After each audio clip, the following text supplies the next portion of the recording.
dipastikan jumlah ismiyah ngaranna. Mubtada khobar eta jumlah ismiyah, subjek predikat contoh alhamdulillah.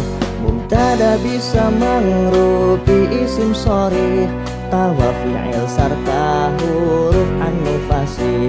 Wa antasumu khairun lakum contona, kalimah nu mangrupi fi'il subjekna khobar kawangku mufrad sinareng jumlah, jar majrur dhorob disebab syibeh jumlah.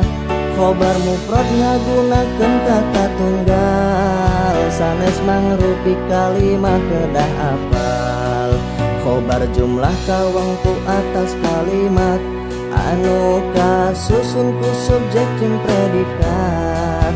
Mubtada tampil di payun hiji jumlah, khobar di pengkeurna biasa ngalah. Khobar di payun di mana dibutuhkeun, mangrupi dhorof jar majrur kaseueurkeun. Contona lafad fiha ainun jariyah, khobar muqaddam namina ulah salah.